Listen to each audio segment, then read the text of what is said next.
ayyuun argamuunis waan guddaa miti garuu Saidoon badii guddoo qabda maaliif dubartiin takka jechuudha manaa gadi baatee haga barbaadde bakkee bultee osoo namni takka hin fidin callistee dhuftee mana banattee keessa teessee si eegde ati callistee nama biratti afaan itti dubbatta kun aadaa Oromoo keessaan jiru jechuudha dubartiin takka badde taanaan eessa akka dhufte namni isheen bira turte sun dirqama jaarsummaatiin manatti kabajaan si fidee badii ishee badii keef badii ishee ilaalee abbaa badiitti badii murteessee dhiifama wal sin gaafachiisee isin araarsee isin biraa galuu qaba malee ati amma ayyuun mana fira isheetii turte eenyu beeka isheen callistee mana banattee keessa taa'aa jirti jechuudha ati haala kanaan dhufte ayyuu eessaa dhufta minaamin ta'uun qabu ko ol deebistee mana keetti jechuudha harka ishee dudduubetti hiitee tumuu qabda ayyuu akkamitti dubartiin takka eeyyama abbaa manaa malee baatee bakka turte mana obboleettii kootiin ture jetti mana obboleettii isheetii turte taanaan jaarsummaatiin fiduu qabu ayyuun aarsaa guddoo amma kana si kaffalchiisuun ishee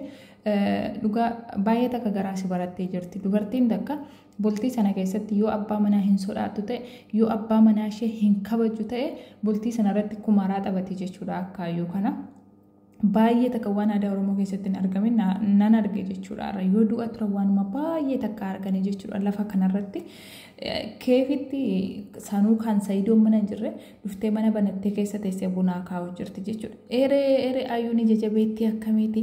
Sanuummoo jechuudha bar nama dhiira takka firallee haa ta'u obboleessallee haa ta'u odoo kan situ mutaateellee ati ko jaarsummaa fudhattee dhuftee namoonni gurguddaan dubbii keessan sin ilaalanii sin araarsuu qaban malee Saidoo garuu ati baay'ee takka dogoggora guddaa keessa jirta akkasitti ayyuun borillee waan barbaadde balleessiteetu dhiifama seenyiti jechuudha bultiin kun kumaaraama wayi geemii wayiiti qoy ati ko bultii kana keessatti aarsaa gurguddoo ayyuun si kaffalchiiste kana tumtee garaftee akka isheen si sodaattu akka isheen si saalfattu gochuu qabda malee callistee bakkee irra lama barbaadde turte dhufte biraankii si gochuufan kana godhe sirraa kaffalachuufani. Wanta dhiirri godhuuf wanti dubartiin gootu tokko miti jechuudha maaliif dhiirti yoo biraankiillee godhe yoo waan fedhellee godhe bultii sanarratti itti gaafatamummaa guddoo qaba simmiidhin malee ati garuu waan Saidoon godhe dirqama Saidoon qixxaattee gochuu hin qabdu jechuudha. Dubartii waan taateef bultii keessatti dubartitu irra bultii sana mararsiifachuu qaba irra jaallachuu qaba yoo akkas ta'e dhiirtillee namaa wajjin jaallatti jechuudha. Innaa Saidoo dogoggoruma guddoo hojjettee waanuma aadaa Oromoo keessatti arginee hin beekne argisiifte jechuudha. Sila namoota kana gadi baaste ayyuu ol deebisteetu harka ishee dudduubetti hidhee tumuu qabda turte jechuudha. Hanga isheen miilarra si kuftee dhiifama si gaafattee lammata si mari'adhu malee waan tokko hin godhu jettutti agarsiisuu qabda turte jechuudha. Keefitti ko harka maratte ayyuu eessaa dhufta? Maarre wayne guddee baay'ee takka obsa qabda garuu dhugaara baay'ee takka obsa qabda garuu obsi kee silaa namni mataan isaa moolate ko nama obsa qabuudha bar nama beekaadha jedhani bari namni mataan isaa moolatu dhuguma Saidooti beekaadha fakkaata baay'ee obsa qabda. Osoo amma uummata kana biratti ayyuu reebdees namoonni hedduu waa'ee keessan haasa'anii atillee akka kaameraan jiru beekuu dhiisuu dandeessa. Yaa kanaaf akka ayyuun aarsaa guddoo si kaffalchiiftetti atillee ayyuu qixaaxee guddoo irra kaayee borullee akka ishee waan barbaaddeessu dudduuba gootee dhufte waama xiqqoo dhiifame koo waanuma sikeendii takkatti dhiifama arrabaan jedhamtee dhumtu sanaaf namni waan guddoo balleessee dhufee dhiifama namaan jedhe gatii waan guddaa sana dhiifamuma tokkitti qofa yoo taate gaarii miti jechuudha. Borullee waan ati hin beekne waan guddoo godhama. Erga wanti badee dhiifama yoo gaafatamte ati dhiifama gochaa oolta taanaan abbaan manummaan kee kabajaa ati abbaa manummaaf qabdu yoo maaliif mirkanaa qoyoo isheen sin sodaatin yoo isheen waan takka osoo siin hin mari'atin kan gootu taate atumaanu abbaan manummaan kee maal faayidaa qaba Saidoo. Inni akkasiidha.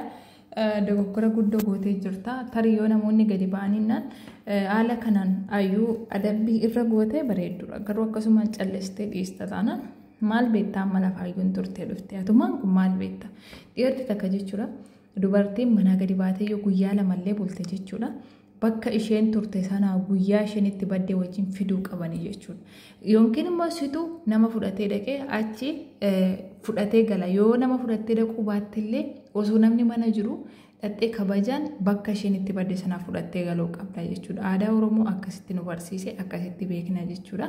dubartiin manarraa baddee ofumaan mana deebite akkasumaan wajjin haasa'anii akkasumaan araarsanii eere maal jechuudha koo ani aadaa Oromoo keessattuu kan argee hin beeku. Innaa akkasisiniin jechuu barbaada viidiyoo kana laayikii gochuu hin dagatinaa isiniin jechuu barbaadna. Ayyoonni waan baay'ee taasifamaa ture jechuudha yaa subhaanallah. Ayyoon durbummaa dhabdee baddee ayyoon namatu waatti hojjechiise ayyoon Ameerikaa dhattee ayyoon katamaa keessa baddee ayyoon qoricha nyaatte wantumti hin haasa'amne hin jiru jechuudha torbee kana lamaan keessatti. Hattuun cubbuu tokkoon duute abbaan horii cubbuu sagaliin du'e jedha Oromoon. Kanayyuullee kana ta'e jechuudha. Ishee wanti isheen itti baddee amma Saayidoo irraa kaffalachuuf hin badee jette. Maal ishee wanni isheen Saayidoo irraa kaffalattu sanuma isheen addabaabayii irratti naqaannessite saniin sirraa kaffalachuufanii jetteen si gale. Haa ta'u malee waan Saayidoon godhe dirqama gochuun qabdu ati bultii keessatti dubartiin dhiiraan qixxee waa godha yeroo hundaa yoo kan jettu taate kabajaan abbaa manaakeef qabdu isa kamidha. Yaa dhiiraan qixxee deemuu hin yaalinaa isiniin jechuu barbaada. Dhiirri murtoos qabaa hirees qabaa.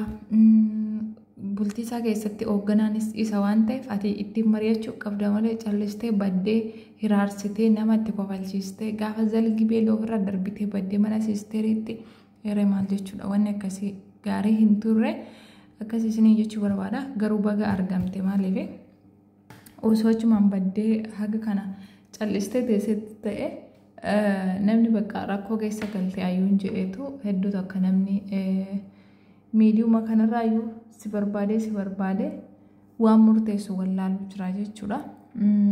Waan guddoon argamuu keedha. Garuu balleessaa guddoo gootee jirta ayyuu keenya siin jechuu barbaanna. Baga nagaan dhuftee welkaam. Amma bakka jaarsa kee buna danfistee dhiifama gaafatte yoo dhiifama sii godhe yoommoo kan situ mullee taate tumamuu qabda jechuudhaati. Haga kana maqaa isa balleessite boruullee namni ishee halkan takkatti jalaa badde siin jedha bare. Sababumti isheen itti jalaa badde maalidha? Isatu dubartii bulfachuu hin beekne waan meeqa jira jechuudha. Wantoota kana hunda Saayidootti namni quba qabee Ikkoo amma YouTube kanarra viidiyoon kan keessan bichitee jira jechuudha. Ayyoof Saayidoo ta'ee jira jechuudha. Ergumaati baddee asitti ajandaan keessan babal'ate namni waa'ee keessanirraa saa 24 haasaa ture jechuudha. Kan YouTube irratti isin maxxanfamu rakkoon qabu garuu kanati Saayidoo maqaa balleessite halkan tokkotti inni zalgiisii godhee jalaa baddee inni si barbaadaa ture sitti qabame sammuunsaa jeeqamaa ture sana namoonni isan jaalanne gammadaa fi tura waan ta'eef baay'ee dogoggora guddoo tokko hojjette ayyoo abbaa manaa keetii akka taraarfattu si beeka. Na akkasii bultii gaarii bultii qajeeltuu bultii toltu rabbiis ni taasisu haamtuun sin hin argini lammata gaaromina keessan malee ammeenya keessa rabbi nu dhageessisini tafaddal sinii jenneera baqa noora baga nagaan dhuftanii waannaan argamuu keedha lubbuun jiraattee argamuun kee waan guddoodha. Saayidoon akka aadaa Oromootti sirraa kaffalatuu qaba seegale.